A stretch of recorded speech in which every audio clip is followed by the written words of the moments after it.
Hi everyone. Today's case is a 65-year-old female. She gives significant history of biomass fuel exposure and she complains of breathlessness from 15 years, which is progressive in nature, and in last 6 months it is troubling her a lot. And this breathlessness was associated with wheezing, cough with scanty sputum, but she denies giving any history of fever or hemoptysis or a chest pain. She does not have any significant past history of tuberculosis or COVID-19. And she has consulted in last 6 months to multiple clinics where she was started on oral as well as IV antibiotics, oral and IV steroids in view of acute exacerbation of COPD, and also she was started on triple inhaler therapy ICS LABA LAMA nebulized form. Despite of all this, she did not give any significant improvement history. She always complains of very minimal improvement with all this treatment. So when she visited us, she was in mild respiratory distress. The saturation was on lower side, which was around 84 to 85% at room air. Pulse rate, tachycardia, BP was normal.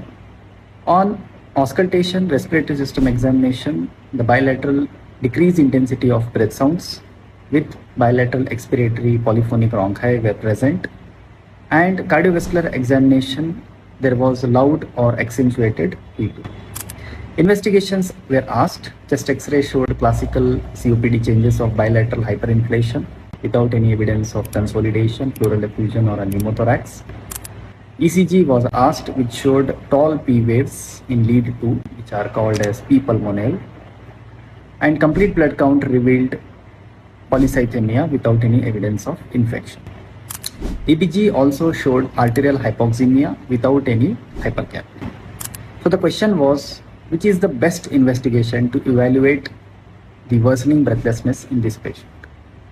So by seeing the examination part, by seeing the clinical history, and by seeing the investigation, the best step here is 2D echo, because the investigation, the history and the examination all are favoring towards the involvement of the right heart, which can be secondary to the long-standing lung disease.